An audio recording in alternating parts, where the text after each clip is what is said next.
Alright, so let's catch you up to speed with where we are currently at with the repair on this truck. So far, we went ahead and got the engine removed, and we got the fuel tank removed. So the reason why I removed the old one is because the mounting holes are all worn out and there's no more threads left. So I went ahead and got a new one and got the fuel lines cleaned up and put on. And while I'm at it, I'm probably going to go ahead and clean up the chassis a little bit as well. As you can see, I got plenty of spur gear replacements because at my local hobby store these are only like $2 a piece. So as you can see, this spur gear is completely shredded.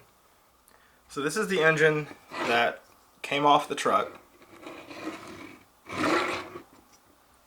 and this is the donor. So this mounting base is actually what I'm replacing. This old one's still good, so I'm going to take it off of here and put it on this one. So the reason why this one's technically bad is the threads on the bottom down here. Those holes are almost all stripped. However, to get to all the bolts, you have to remove the Easy Start system from both engines. So the Easy Start system is held on by 3 bolts. Okay, so we're going to go ahead and get these removed.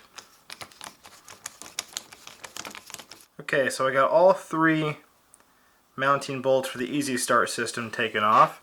Now this piece should pop right off. Doesn't look too bad. We'll clean that up before we put it back together. And now we have access to the 4 mounting bolts. So now, with all bolts removed, you should be able to lift that up and out, just like that. So there's the mounting plate that we're going to go ahead and use. So right now, I'm just going to go ahead and clean up the mating surface for the Easy Start system. There we go. That's much better.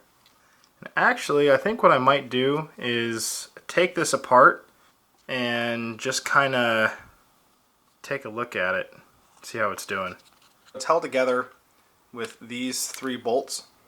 And the main reason why I'm doing this is I've noticed recently it hasn't been engaging the motor like it should. And it's just been spinning. So I'm kind of curious as to what's going on the inside.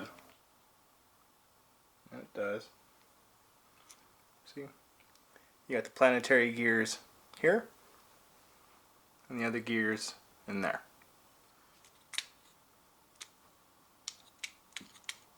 Okay, so everything looks pretty good actually. I don't have any stripped teeth or anything weird standing out to me. So I'm just going to put some new grease in there and put it back together and call it good. Okay, so with the Easy Start system re-greased and put back together, we're going to go ahead and work on getting the mounting plate for the motor installed.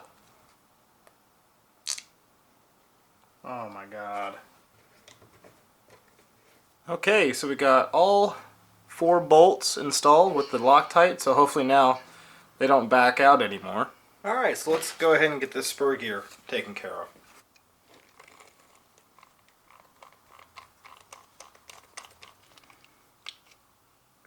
So we got the nut, a washer, and the spring. The gear off, once we remove the disc.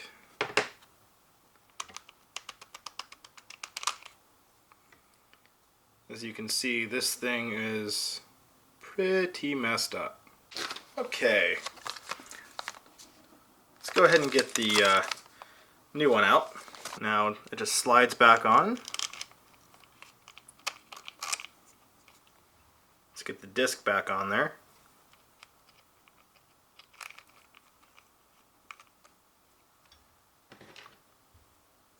Spring.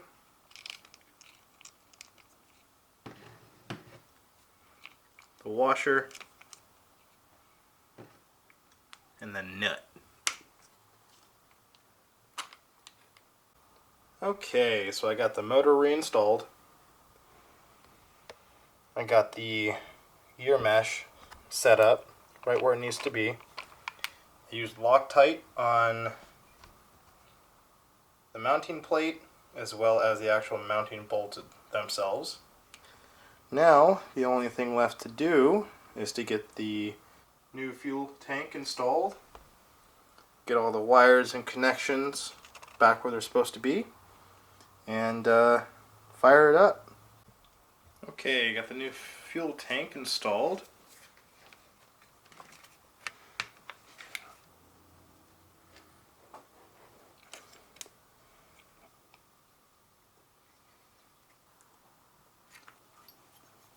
Perfect. Now let's get some fuel in the new tank.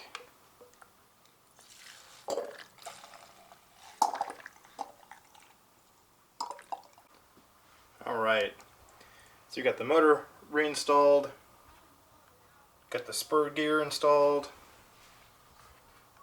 we got the new tank installed.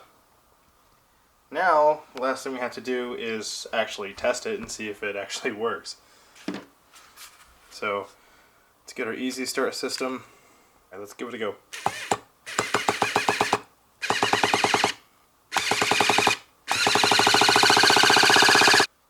The battery was dead. Okay, so let's go ahead and put it in there and see if she'll go.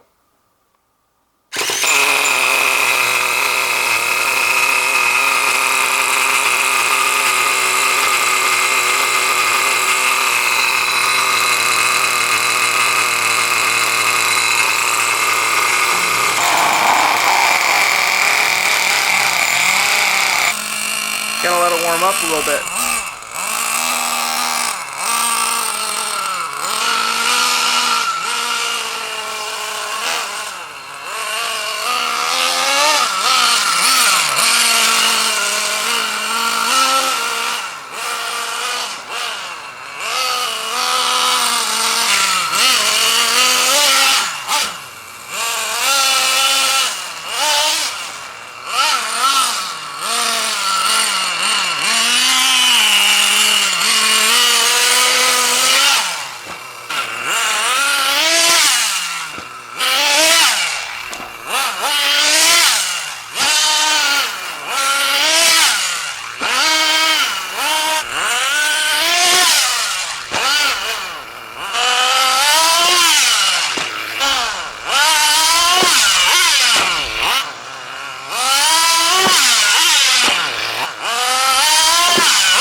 Okay, so it's a little dirty now, but I went through a whole tank of fuel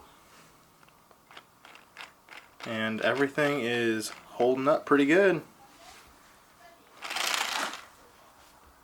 Good to go.